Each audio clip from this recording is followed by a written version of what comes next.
이 제도를 이용할 수 있는 사람은 정부에서 봤을 때, 국가에서 봤을 때 더 이상 빚을 못 갚는다고 판단되는 사람이고요. 이 사람들만 제도를 활용할 수가 있고 이 사람이 처한 상황에 따라서 다르게 탕감되는 것이므로 이런 오해도 없었으면 좋겠습니다. 개인회생은 그런 분들까지 보호해드리는 제도는 아니에요. 제가 아까 말씀드렸듯이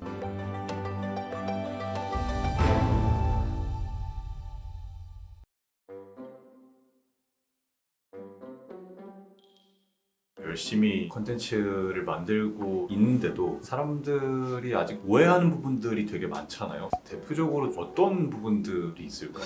대표적으로 직장에 통보된다라고 알고 계신 분들이 많아요. 개인회생을 하게 되면 직장에 통보되기 때문에 내가 직장에서 승진이나 아니면은 직장 생활에서 다른 불이익을 받게 될 것이다 라고 염려하시는 분들이 많아요. 이거는 절대 아니죠. 개인회생이라는 것은 법원과 채무자와 채권자 사이의 일이고 예외적으로 직장이 채권자인 경우 직장이 나에게 돈을 빌려준 경우에는 당연히 알게 되겠지만 그게 아니라면 직장이 알게 될 일은 없습니다. 비슷하게 내 가족이 알게 된다, 내 지인들이 알게 된다 이런 걸 염려하는 분들도 있는데요. 모릅니다. 실상 여러분 주변에도 개인회생을 하고 있는 사람이 분명히 있을 거예요. 그런데 아마 모를 겁니다. 왜냐하면 개인회생에 대한 정보는 법원과 채무자, 채권자 사이에서만 주고받고 벌어지는 일이기 때문에 가족이나 지인은 알 수도 없고요. 집으로 우편물이 가지 않느냐 염려할 수도 있는데 대리인을 선임을 한다면 대리인에게 우편물이 가니까 집으로도 법원에서 가는 우편물이 없을 거예요. 그래서 이것도 염려하지 않으셔도 되고요. 이런 분들도 있어요. 개인회생을 하게 되면 평생 동안 더 이상 대출 못 받는 거 아닙니까? 라고 말하는 사람도 있는데요. 그렇지 않아요. 그런 제도라면은 정부에서 이렇게 적극적으로 권하지 않겠죠. 개인이 금융권에서 대출을 받아야지 그 돈을 가지고 사회활동을 하고 소비 지출을 하면서 경제가 돌아가는 건데 경제를 돌아가게 하기 위해서 개인회생 제도를 만들어주고 신용불량자를 면책시켜주고 있는데 면책이 돼도 대출을 못한다. 이러면은 정부가 앞장서서 이것을 적극적으로 권하진 않을 거예요. 반대로 정부는 금융기관이 개인회생 면책자에게 불이익을 주고 있다 이러면 오히려 금융기관에 불이익을 가합니다. 이건 이런 말이죠. 내가 우리은행에서 돈을 빌려서 개인회생을 했는데 면책을 받았어요. 그러면은 신한은행은 내가 개인회생을 한 사실을 알 수가 없지만 우리은행은 내부적인 정보를 가지고 있을 수도 있거든요. 이것까지는 정부에서 터치를 못하니까요. 이런 경우에는 우리은행에서 행여 대출을 안 해주거나 적게 해줄 수도 있어요. 그런데 이거는 불법이기 때문에 만약에 채무자가 이런 사실을 알게 된다면 정부에 민원을 넣어서 해결을 할 수가 있습니다. 그 다음으로 가족에게 불이익이 가지 않는가 라고 걱정하는 분들이 있어요. 내가 빚을 못 갚으면 내 가족이 갚게 되는 거 아니냐라고 생각하는 게 있는데 이런 금융채무는 개인과 개인 간의 사적 채무이지 결코 연좌제처럼 내 가족에게 이 책임이 돌아가지는 않습니다. 그렇기 때문에 이 부분도 걱정하실 필요는 없고요. 어떤 분들은 누구나 신청할 수 있고 누구나 탕감받을 수 있다. 또 이렇게 오해하시는 분들도 있어요. 그렇기 때문에 이 제도를 이용하는 것은 굉장히 비도덕적이고 선택적으로 나는 이용하지 않겠다라고 하는 분들도 있는데 개인회생 절차를 이용할 수 있는 요건이 굉장히 까다롭습니다. 아무나 이용을 할 수가 없어요. 제가 자주 말씀드리지만 저도 이용을 할 수가 없어요.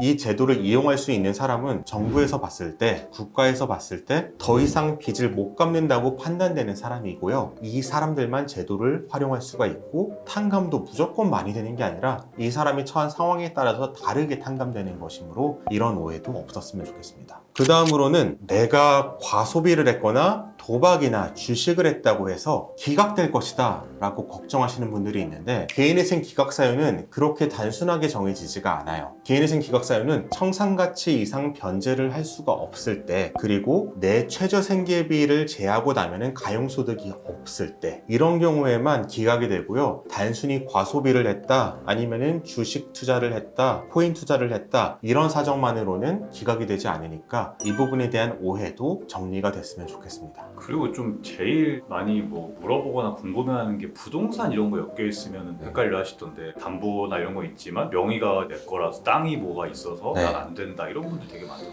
일단 부동산이 있으신 분들은 재산이 있으신 분들이잖아요. 그분들은 내 재산보다 채무가 더 많은지부터 살펴보세요. 내 재산이 채무보다 더 많다면 빚이 아무리 많은들 못합니다. 또한 부동산을 가지고 있는 분들은 채무가 많은 경우가 많아요. 개인회생은 신용채무는 10억, 그 다음 담보부 채무는 15억까지만 해당이 되기 때문에 여기에도 어긋나는 경우가 많습니다. 내가 부동산이 있지만 이 부동산에 대출을 끼고 있어서 가액이 굉장히 적다, 이런 경우의 분들만 개인회생을 이용할 수 있고요. 사실상 수억 원대의 부동산을 가지고 있는 분들은 상담을 해보면 절반 이상은 개인회생을 못하는 경우가 많아요. 그럼 그냥 그걸 파는 게 방법.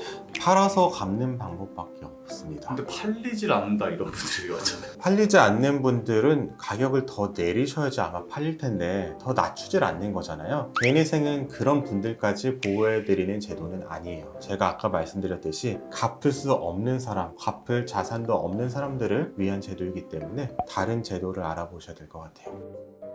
영상 끝까지 시청해주시고 구독과 좋아요, 알림 설정, 댓글 부탁드립니다. 댓글 남겨주신 분께 추첨을 통해서 이 책을 보내드리고 있으니 자세한 참여 방법은 고정 댓글을 참고해주세요.